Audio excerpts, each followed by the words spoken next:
உங்கள் குழந்தைக்கு 6 மந்த்ஸ் ஆகிடுச்சிங்களா, என்ன உணவு கொடுக்கலாம், என்ன உணவு கொடுக்கக்கூடாது? டியர் பேரண்ட்ஸ், நான் டாக்டராக பீடியாட்ரிஷியன் பேசுகிறேன்.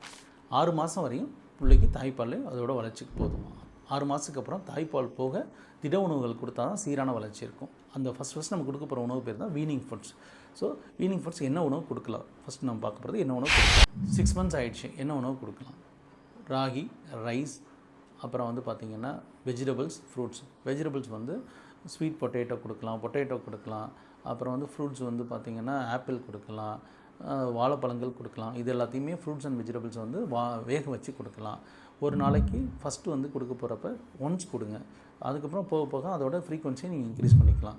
ஒரு உணவு உங்கள் பிள்ளைக்கு பிடிக்கலன்னு முடிவு பண்ணுறதுக்கு மினிமம் 10 டைம்ஸ் கொடுத்துருக்கணும். அந்த உணவு கொடுக்கும்போது அதோட பேலட்டபிலிட்டி இன்க்ரீஸ் பண்ணணுன்னா நீங்கள் வந்து உங்களோட தாய்ப்பாலை அதில் மிக்ஸ் பண்ணி கொடுத்தீங்கன்னா நிறைய பிள்ளைங்க நல்லா சாப்பிடும்.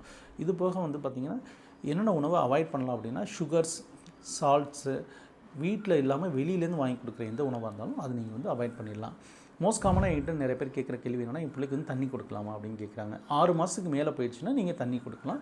அது பிள்ளைக்கு எவ்வளோ தேவையோ அதுக்கேற்ற மாதிரி கொடுக்கலாம். இப்போ வந்து என் பிள்ளைக்கு வந்து சில பேர் முட்டை கொடுக்கலாமான்னு கேட்குறாங்க. முட்டை கொடுக்கலாம். 9 மந்த்ஸ்க்கு அப்புறம் நீங்கள் வந்து முட்டை கொடுக்கலாம். முட்டை கொடுக்கலாம் இனிஷியலாக மஞ்சக்கருவோடு ஆரம்பிங்க. அதுக்கப்புறம் போக போக வெள்ளைக்கரு கொடுக்கலாம்.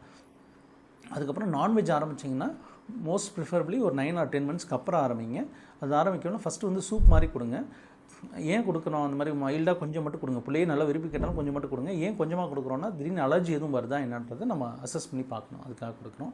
இன்னொரு சூப்பர் ஃபுட் சொல்கிறேன். உங்கள் பிள்ளை வந்து நல்ல வளர்ச்சி வரணும், மூளை வளர்ச்சி நல்லா இருக்கணும் அப்படின்னா நீங்கள் என்ன பண்ணலான்னா, தேங்காய் பால் கொடுக்கலாம். தேங்காய் பாலில் வந்து மீடியம் செயின் ட்ரைக்ளிசரைட்ஸ் இருக்குது. அதனால் உங்கள் பிள்ளையோட ஸ்கின்னு, மூளை வளர்ச்சி, ஓவரால் வளர்ச்சியுமே ரொம்ப நல்லாயிருக்கும். தேங்க்யூ. இதுக்கு மேலே உங்களுக்கு உங்களோட ஃபுட்டுக்கு உங்கள் பிள்ளைக்கு என்ன ஃபுட் கொடுக்கலாம் அப்படிங்கிறது ஏதாவது டவுட்ஸ் இருந்துச்சுன்னா கீழே கமெண்ட் பண்ணுங்கள். நான் உங்களுக்கு கமெண்ட்ஸில் வந்து அட்வைஸ் பண்ணுறேன். இந்த வீடியோ உங்களுக்கு பிடிச்சிருந்துச்சுன்னா லைக் பண்ணுங்கள், ஷேர் பண்ணுங்கள். தேங்க்யூ.